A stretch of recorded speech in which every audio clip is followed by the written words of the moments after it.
Comment juger la saison de Stefanos Tsitsipas? Flou, illisible, brouillon. Début de saison très bon avec une très belle demi-finale à l'Open d'Australie alors qu'on ne l'attendait pas trop. Tenant du titre à Monte-Carlo, il a conservé son titre avant de décevoir, avant d'entrer dans la pénombre, avant peut-être de sombrer dans l'ombre de son père qui est peut-être son pire démon. 8e de finale à Roland-Garros contre Holger Rune. 3e tour à Wimbledon contre Nick Kyrgios. Premier tour à l'US Open contre Galan. En cette fin de saison, Tsitsipas doit montrer, malgré ses 24 ans, que ses meilleurs moments ne sont pas du passé.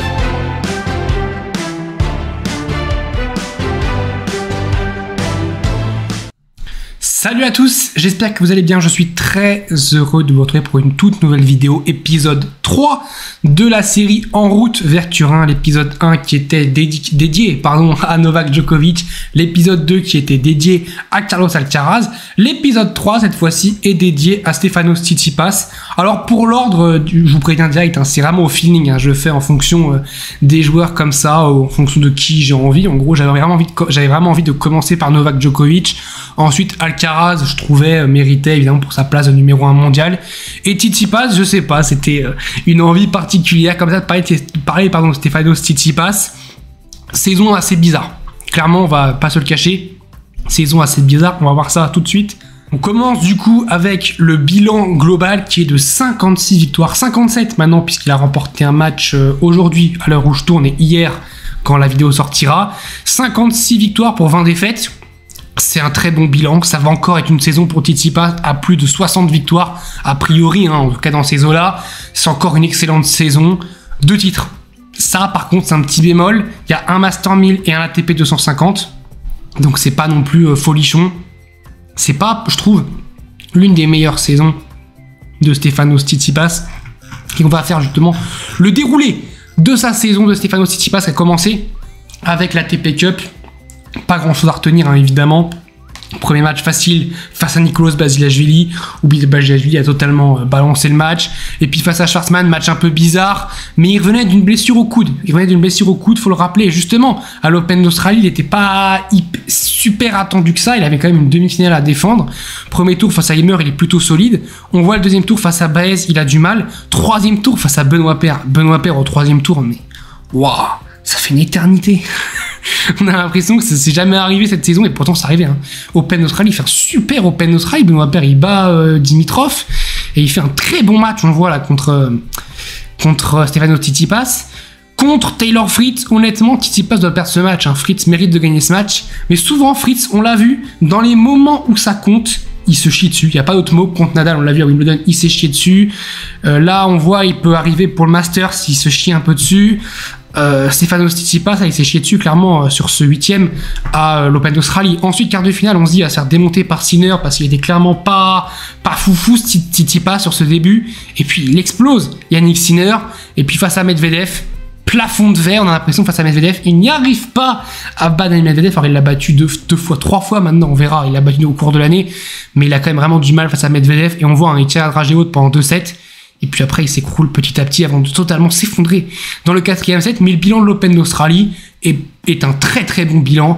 Ensuite, on retrouve à Rotterdam, souvent un petit peu la rentrée des joueurs après l'Open d'Australie. Il fait un bon Rotterdam, honnêtement. Contre Fokina, il gagne en 3-7. Contre Ivashka en 2-7. De Minor 2-7, c'est pas mal. Contre Lehchka, qui était la sensation, il fait 3-7. Il va aller le chercher, c'est vraiment pas mal. Il perd contre Félix, qui était, je rappelle, à Rotterdam, qui était on fire, qui était sur un début de saison de psychopathe, qui avait remporté la l'ATP Cup, qui avait été à 1 point de battre Daniil Medvedev à l'Open d'Australie, et qui là fait un Rotterdam de psychopathe. Il explose tout le monde, à part Roublev, il explose tout le monde. Et donc prendre 4-2, oui c'est sévère, oui c'est sec pour Tsitsipas, mais il n'y a pas beaucoup de joueurs qui auraient gagné plus de jeux que Tsitsipas, parce que ce jour-là, Félix Auger-Aliassime était impressionnant. Ensuite, Marseille. Alors Marseille, on sait qu'il y a des garanties pour jouer à Marseille. Je crois qu'il y avait des garanties sur 3 ans de suite de jouer à Marseille. Donc il a été à Marseille. Encore une fois, je trouve faut qu'il arrête maintenant l'année prochaine, en tout cas, de faire ces tournois, de faire les 250.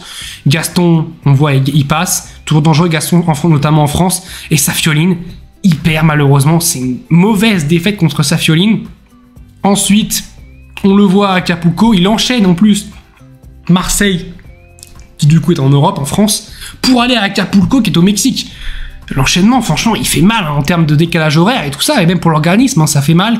Pourtant, c'est pas mal en début, il explose tout le monde, Jerry, Gigi Wolf, G-Run, avant de perdre contre Cameron Norrie. Une défaite un petit peu... une mauvaise défaite contre Cameron Norrie, ça aurait été mieux qu'il perde face à Nadal, s'il fallait perdre contre quelqu'un sur cet Acapulco. Je trouve ça dommage de ne pas pouvoir aller en finale face à Rafael Nadal et vraiment de pouvoir tester son niveau face à Rafael Nadal qui est en plus en chaleur à ce moment-là. C'est très dommage. C'est vraiment dommage. Ensuite, Indian Wells, un mauvais Indian Wells. Clairement, il est pas loin de passer la porte contre Sock. Ensuite, il perd contre Brooksby. Alors, Brooksby qui est un très bon joueur, évidemment, qui n'est pas encore à son apogée du niveau qu'il peut avoir. Mais perdre quand t'es Tsitsipas, t'as du calibre de Tsitsipas et que tu te revendiques comme un joueur qui va remporter un grand chelem, tu peux pas perdre au deuxième tour pour toi d'un Master 1000 contre Jason Brooksby, c'est pas ça normal. Et puis à Miami, c'est pareil.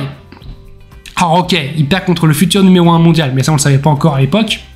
Il perd contre Alcaraz, il n'arrive pas. Face aux jeunes, j'ai l'impression, dès qu'il joue un plus jeune que lui, et en plus, plus les années passent, plus ça va arriver, il perd. Contre Alcaraz, on verra même plus tard contre Holger Rune. Il perd, j'ai l'impression, face à un joueur plus jeune que lui. À chaque fois, c'est assez étrange, contre Brooksby d'ailleurs, qui était aussi plus jeune que lui. Est-ce qu'il fait pas un complexe un petit peu de supériorité, pas d'infériorité, de supériorité face aux jeunes, de se dire, faut que j'aille le taper, faut que j'aille le défoncer, montrer que c'est moi le plus fort.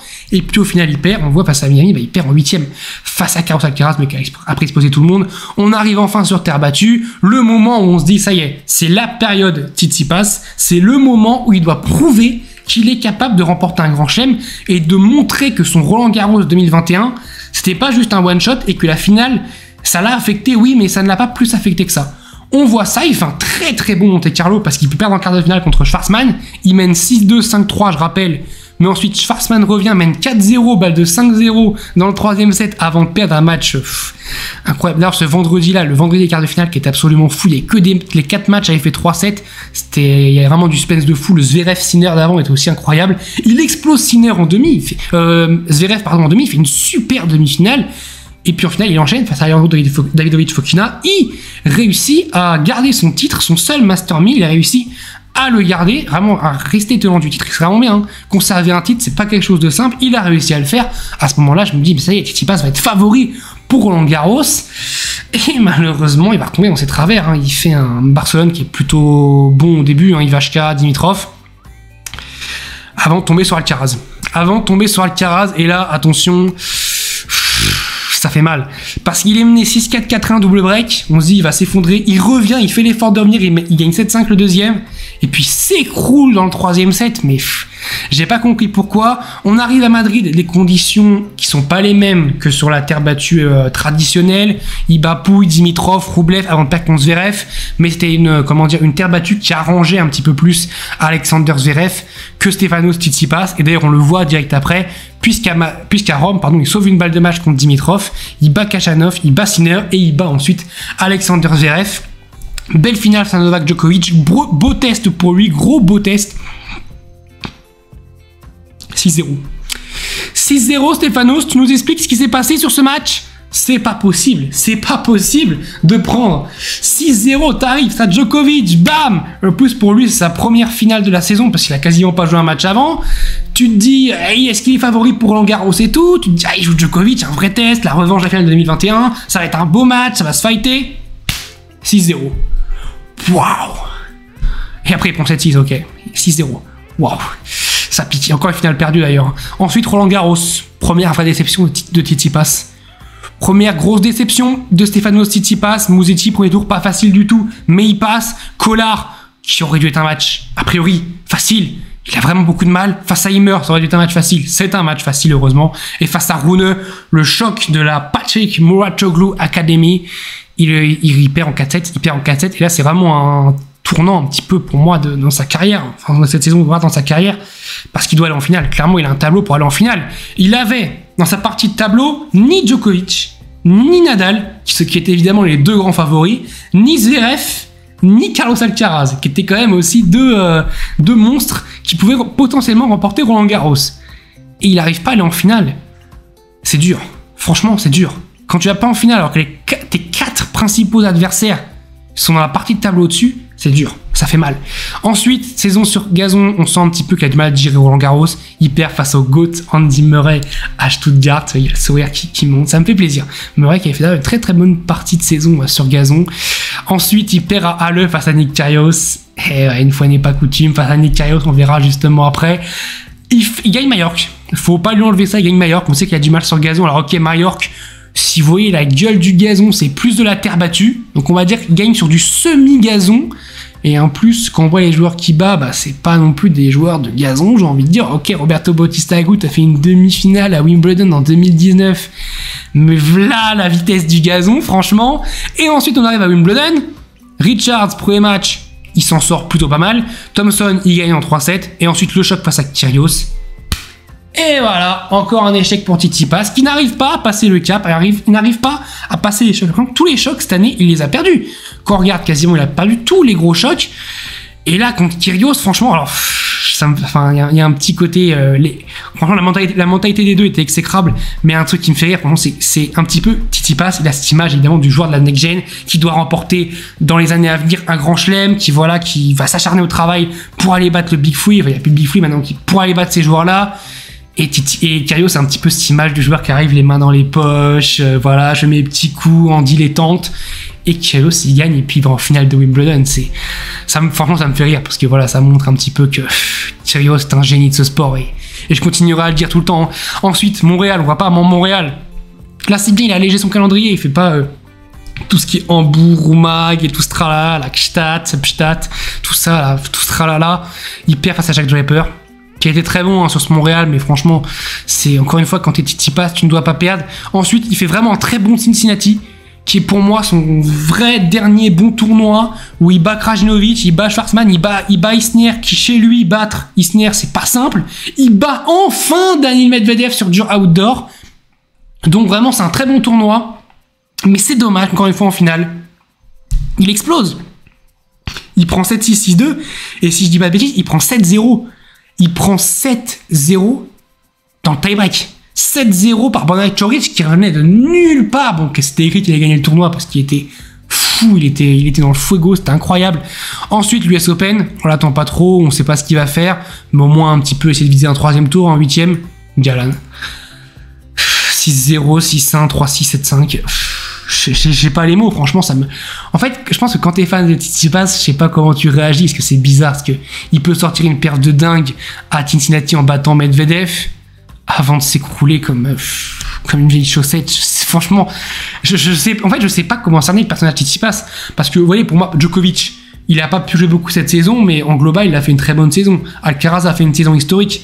Tsitsipas, je sais pas comment juger sa saison, et pourtant, ça a été l'un des joueurs les plus rapides à se qualifier pour le Masters. L'Ever Cup, bon, il nous fait perdre à l'Europe la compétition. Ensuite, il arrive à Astana, finale face à Djokovic. Là, ça va, c'est pas déconnant. Il prend quand même 3 et 4 par Djokovic. Il prend encore une fessée par Djokovic, mais c'est pas déconnant. Et ensuite, voilà, il perd face à Holger Rune en finale de Stockholm. Ça fait beaucoup de finales perdues, hein. Seulement 2 titres. Je crois qu'il y a peut-être 4 ou 5 finales perdues. Ça fait mal. Ça fait mal pour Tsitsipas. Je sais pas vraiment comment juger sa saison. C'est bizarre, hein, franchement, parce que quand on voit le classement race, il est vraiment pas mal, hein. Il est 3ème à la race pour le moment à l'heure actuelle, à 5000 points, on va dire, grosso modo il a 5000 points. C'est plus que Casper Ruud qui a fait 2 finales en Grand Chelem, c'est plus que Medvedev, donc qui a pas pu jouer Wimbledon, ça n'a pas compté de points, mais qui a pas joué la saison sur terre battue. C'est plus que Rublev, c'est plus que Félix. Pourtant on parle peut-être plus d'un Félix que d'un Tsitsipas. Je trouve que cette année Tsitsipas, il est passé dans un second rôle, j'ai l'impression. Il est plus devenu un petit peu l'un des acteurs principaux de cette saison de terre battue, enfin de cette saison, pardon, de tennis. Il est passé un petit peu au second plan. On a eu, l'éclosion de Carlos Alcaraz au premier plan, d'ailleurs la première place mondiale tout court. On a eu le retour de Rafael Nadal qui était historique. On a eu même Nick Kyrgios qui est pas là dans le classement, mais qui a été plus mis en lumière que Stefanos Tsitsipas. Novak Djokovic évidemment qui est toujours là mis en lumière. Félix, je trouve, a été assez mis en lumière. Je trouve que Tsitsipas, j'ai l'impression qu'il est passé dans une deuxième case. Il n'est pas passé cette année dans la case des potentiels vainqueurs de Grand Chelem. J'ai l'impression que là, 24 ans, il est dans un tournant. L'année prochaine va être un tournant pour lui. D'ailleurs, cette fin de saison va être un tournant pour lui parce que voir s'il a fait au Masters, Parce qu'il va y avoir du lourd, il va y avoir du Alcaraz, sans doute. Il y a une chance sur deux qui tombe sur Alcaraz. Alcaraz, on sait, il aime pas trop le jouer, donc attention. Il va y avoir du Rafael Nadal, il va y avoir du Casper Ruud.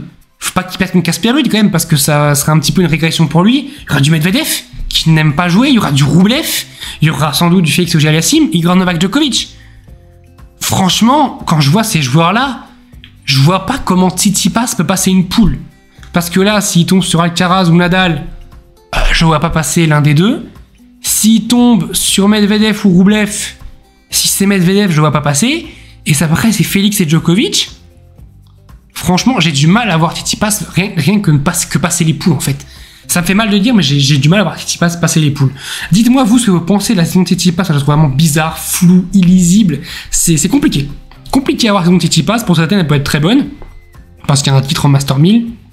Il y a une finale en Master 1000, il y a une demi en Grand Chelem, ça reste pas mal, hein. C'est pas... Évidemment, je dis pas que c'est un échec, hein. Je dis pas qu'il a rien fait, hein. Mais par rapport à ce qu'on pouvait attendre de Tsitsipas, je trouve ça c'est assez insuffisant quand même, mine de rien. Dites-moi ce que vous en pensez un petit peu de ça. On se retrouve dès demain, on parlera de Rafael Nadal dès demain. Ensuite, il y aura une petite pause d'une semaine, parce qu'on va parler évidemment de Bercy. On fera dimanche une vidéo sur le tableau de Bercy, ensuite des vidéos sur Bercy. Et on se retrouve la semaine entre Bercy et Masters pour faire la fin. Et on aura cette fois-ci les 8 joueurs. Donc on fera Casper Ruud, c'est sûr, puisqu'il est qualifié. On fera sans doute Medvedev et Rublev. Et puis, sans doute Félix Auger-Aliassime. Je vous dis salut à tous. Portez-vous bien.